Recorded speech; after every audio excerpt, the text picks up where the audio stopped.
This is my first time in New Orleans, and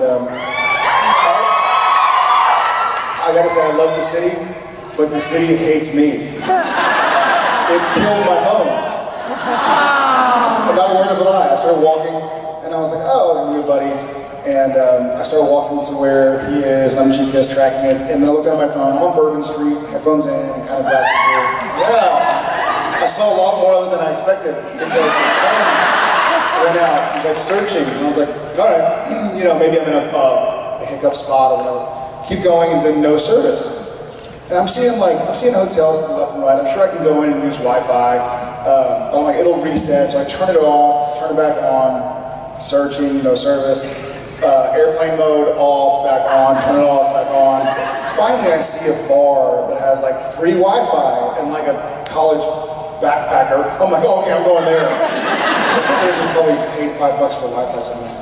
So I go in and turn it on. My buddy had already left and gone back to his hotel. I was like, oh, we didn't hear from you guys. I was like, well, guys, my phone's been dead for an hour.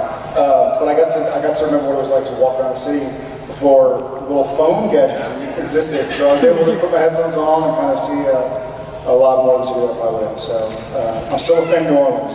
And how long were you at that bar by yourself? Well, I was quickly joined. There were some Supernatural fans. I actually had somebody say to me, oh, you're dressed up like Sam Winchester Supernatural.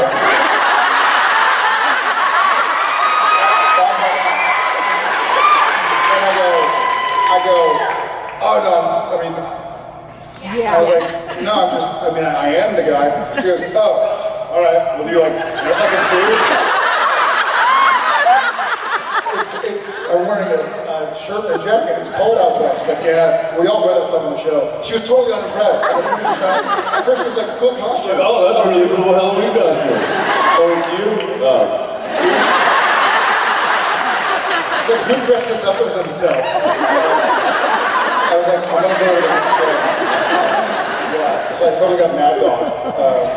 Decatur and something else. Anyways, like I said, still love the city. Woke up this morning, my phone was still dead, still broken, still no service. So, it has been the greatest 24 hours of your life. Ain't nothing I can do. Alright. Hi.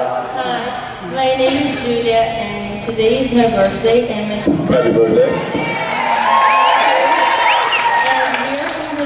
And this convention is actually our birthday present, and I just want to thank you for making this the best birthday ever. So my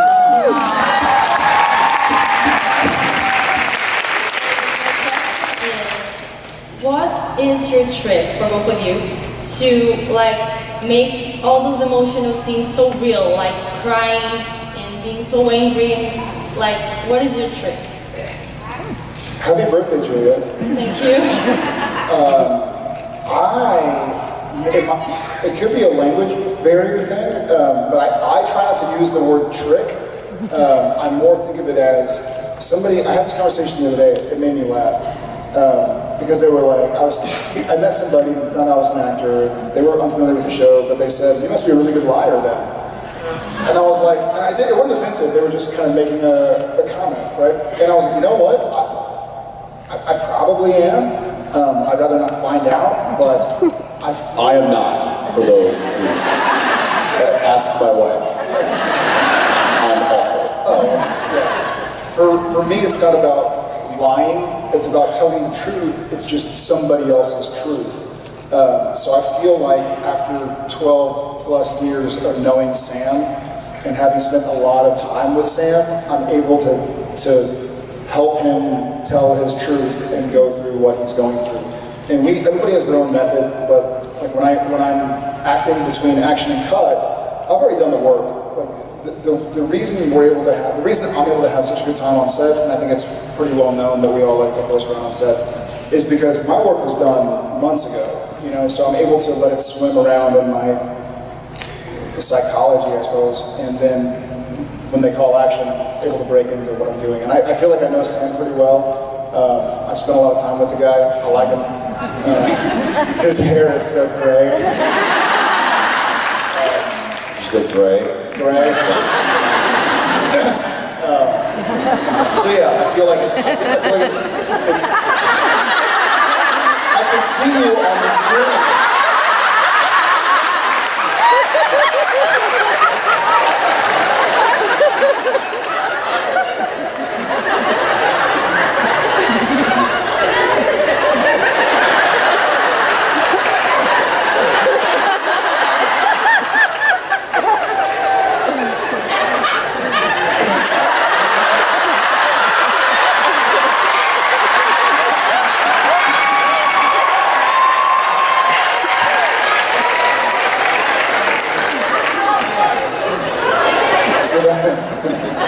That's where I come from. Single handles. I like to use tricks. Call them tricks of the trade. Pinch myself when I have to cry.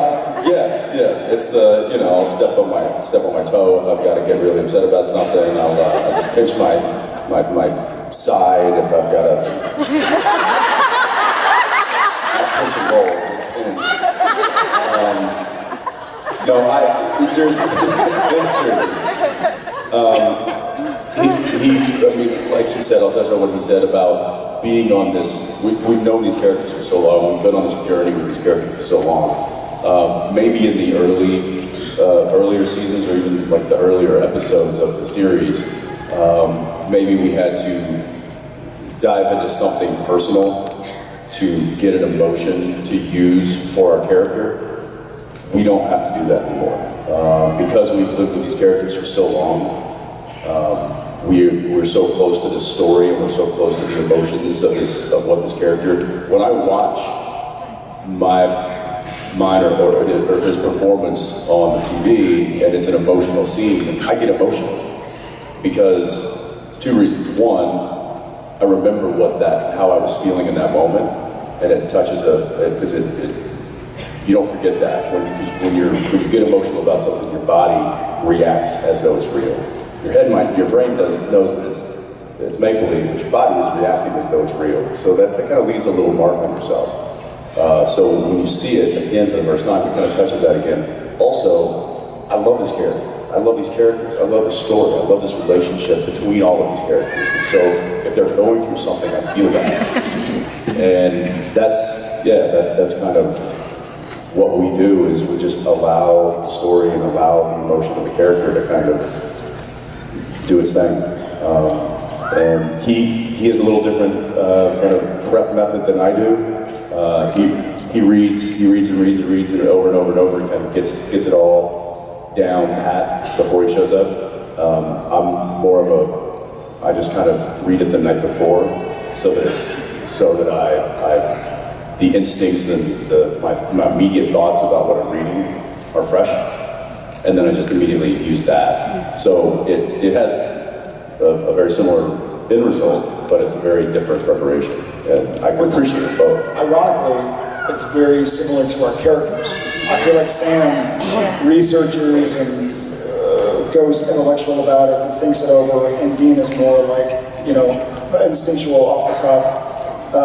So it's kind of the yin and the yang, why they make a good team. Thanks, Julia. Have a great day.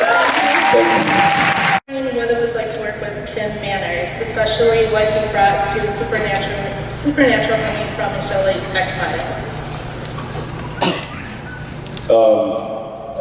Kime Manners was, for those of you who may not know, most of you probably do, but he was our kind of live-in executive producer / director for the first 4 years of the show. And I would say I could sit here for an hour, a day, a week, and talk about the magnitude of that man, which was funny because he was about this big. But I'll say this very quickly, and I'll let Jared touch on it. He put us on a path to succeed, and we've been continually honoring him in that regard, I think, ever since.